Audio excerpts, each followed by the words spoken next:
अस्सलाम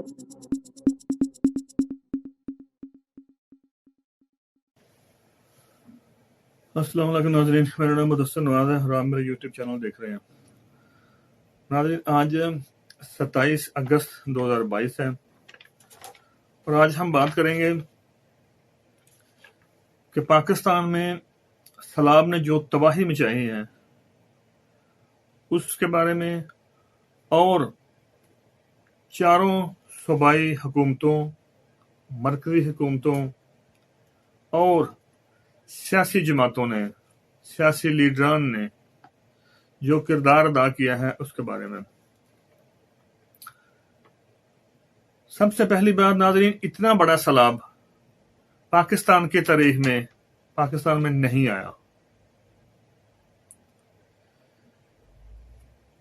तकरीबन पूरे का पूरा मुल्क इससे मुतासर हुआ है, तबाही आई है, लोग मरे हैं।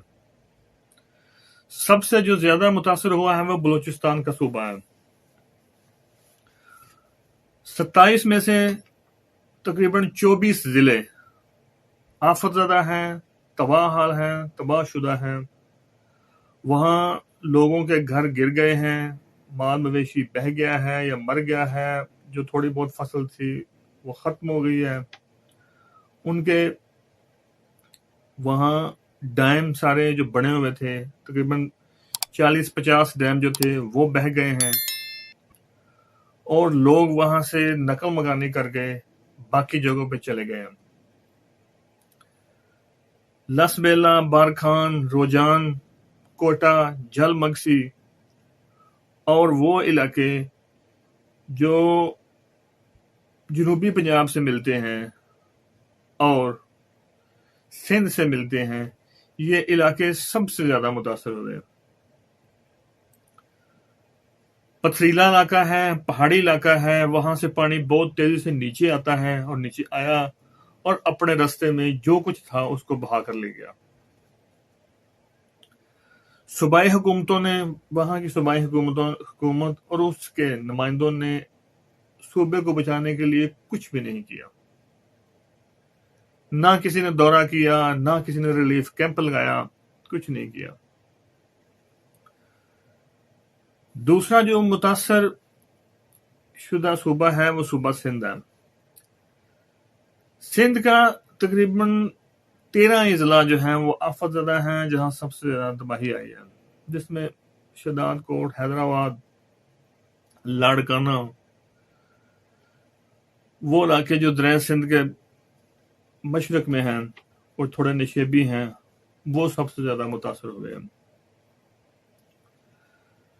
लोगों के कच्चे मकान थे वो गिर गए हैं, कुछ पक्के भी गिर गए हैं। निकासी का चूंकि जरिया नहीं था, पानी निकालने का कोई बंदोबस्त नहीं था, इसलिए पानी वहां खड़ा है। फसलें तबाह हो गई हैं, जिसमें चावल की फसल है, कपास की फसल है, दालों की फसल है और राई की फसल है, और बाकी भी जो छोटी मोटी फसलें थी वो सब खत्म हो गई हैं। लोग खुले आसमान के नीचे बैठे हैं, उनके पास न खाने के लिए है, न पीने के लिए है, और सूबाई हुकूमत ने, सिंध ने कुछ नहीं किया। वहां एक बंदा टीवी पे कह रहा था कि जरदारी के पास MPA और MNA खरीदने के लिए तो पैसे हैं, लेकिन हमारे लिए इसके पास कोई पैसा नहीं है।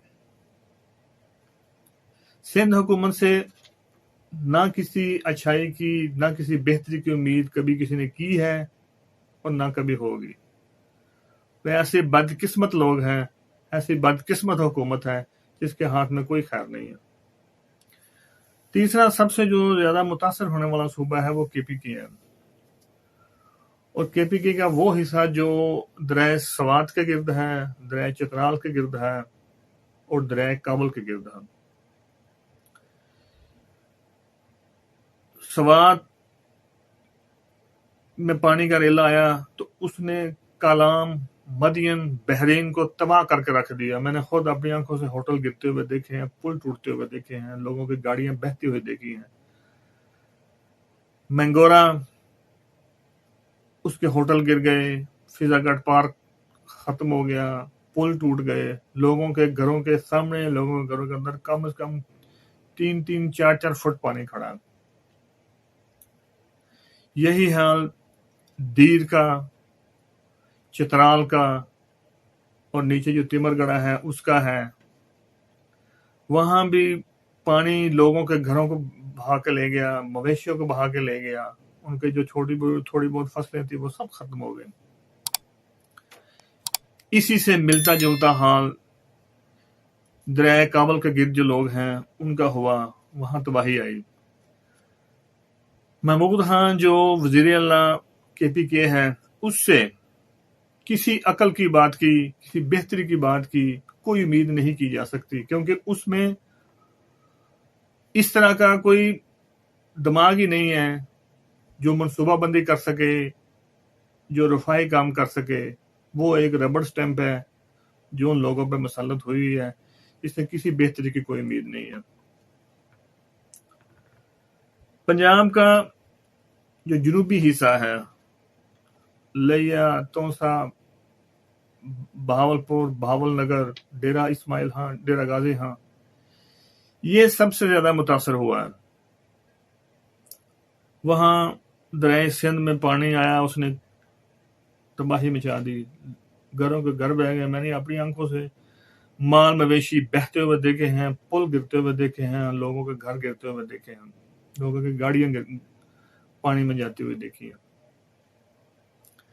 नाज़रीन, इतना बड़ा सैलाब और इतनी बड़ी तबाही पाकिस्तान की तारीख में किसी ने भी नहीं देखी।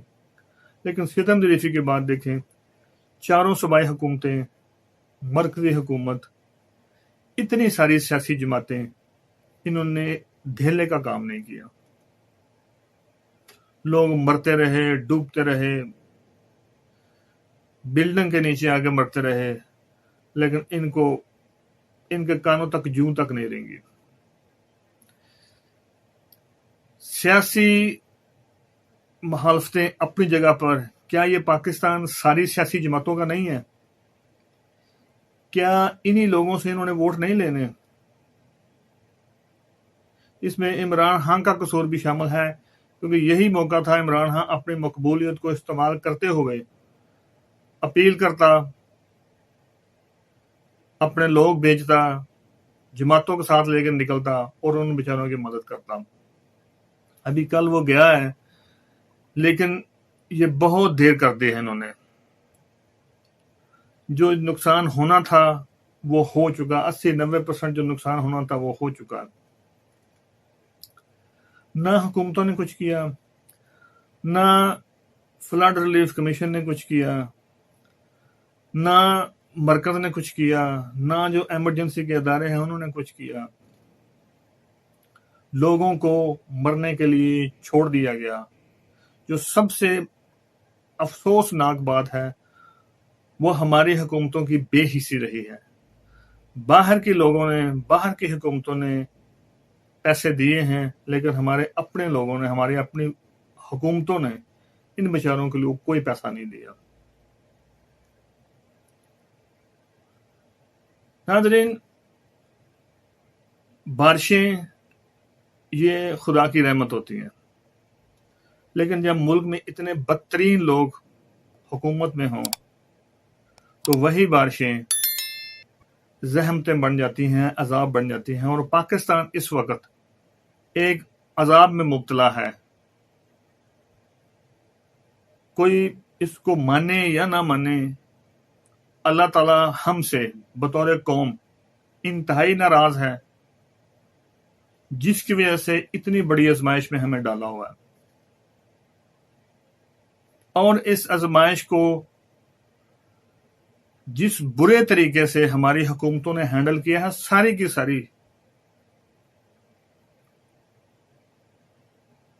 सवाए जमात इस्लामी के और खिदमत ग्रुप ने या पाक फौज ने जो थोड़ा बहुत कर सकते थे किया है। बाकी सारी सियासी जमातें, सारे सियासी लीडर बिल्कुल नाकाम, फेल रहे हैं। बोझल दिल के साथ मैं लानत भेजता हूं ऐसे सियासी निज़ाम पर, सियासी बंदोबस्त पर, सियासी हुकूमतों पर, सियासी स्ट्रक्चर पर, जो अपने मुल्क की अवाम की हिफाजत भी ना कर सके, उनकी जानें भी ना बचा सके, उनको खाना भी ना दे सके, उनको چھت نہ دے سکیں تو ہم نے ایسی حکومتوں کا کیا کرنا ہے؟ جہنم میں جائیں یہ حکومتیں، جہنم میں جائیں یہ سیاسی نظام، جب لوگوں کا جان و مال محفوظ نہیں ہے تو ہم نے حکومتوں کا کیا کرنا ہے؟ ناظرین، آج کے لیے اتنا ہی. اپنا خیال رکھیں، اپنے والدین کا خیال رکھیں، گرد و نواح کا خیال رکھیں. اللہ حافظ.